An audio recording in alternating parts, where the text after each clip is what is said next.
हे दोस्तों, दिवाली को हम बचपन से मनाते आ रहे हैं और दिवाली में अपना अलग ही एक मज़ा है। तो चलिए आज की वीडियो में हम जानेंगे 7 ऐसे रीजंस जिसकी वजह से हम आज दिवाली मनाते हैं। ये रीजंस बहुतों को पता होगी और बहुतों को ये रीजंस नहीं पता है। तो चलिए शुरू करते हैं। रीज़न नंबर 1, साउथ इंडिया की कई जगह पर दिवाली नरकासुर के वध के कारण मनाई जाती है। नरकासुर एक राक्षस हुआ करते थे जिसने इंद्र का ताज चुरा लिया था।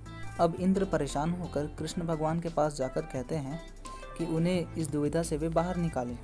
इसके बाद श्री कृष्ण सत्यभामा के साथ जाकर स्वर्ग में नरकासुर के वध की प्लानिंग करते हैं। तब उन्हें पता चलता है कि नरकासुर का वध केवल उसकी माता कर सकती है। यह वरदान उसे ब्रह्मा जी से मिला था। सत्यभामा और कोई नहीं, नरकासुर की माता ही रहती है।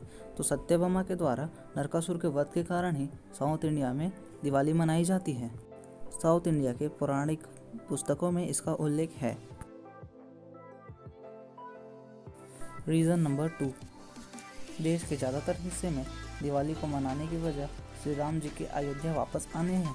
14 वर्षों का वनवास झेलकर और रावण का वध कर श्री राम, सीता और लक्ष्मण सहित अयोध्या वापस आते हैं। इसी के तुरंत बाद से ही देश भर में दिए जलाकर दिवाली मनाने की प्रथा शुरू हो गई।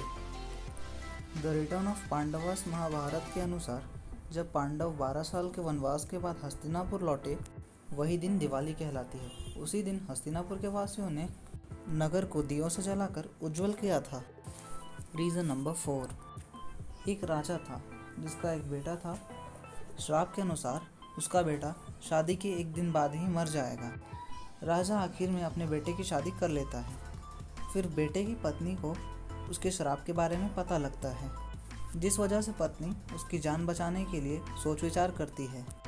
रात को जब यमराज उनके पति को लेने आते हैं तो वह पूरे घर को दियों से सजा देती है और अपने घर का सारा सोना घर के बाहर रख देती है। सोने और दियों की चमक को देखकर वह उसे लिए बिना ही वापस चले जाते हैं। यमराज सांप के रूप में उसके पति को लेने आए रहते हैं, परंतु उस पत्नी ने यमराज को रोकने के लिए घर के बाहर भी एक दिया जलाया था, जिसे महादीपक के नाम से जाना जाता है। तो इस प्रकार वो पत्नी अपने पति की जान बचा पाती है। रीज़न नंबर 5, यामी और यमा जुड़वा भाई बहन थे जो एक दूसरे के दोस्त भी थे। कहा जाता है कि उनकी माता अदिति को सूर्य की ताप का असर नहीं होता था और इसी कारण वह खुद छाया का निर्माण करती थी। इसके बारे में सूर्यदेव को नहीं पता था। एक दिन मतभेद के कारण छाया श्राप देती है और यमा की मृत्यु हो जाती है। यमा धरती पर मरने वाला पहला व्यक्ति था और मृत्यु के बाद वे भगवान में बदल गए थे।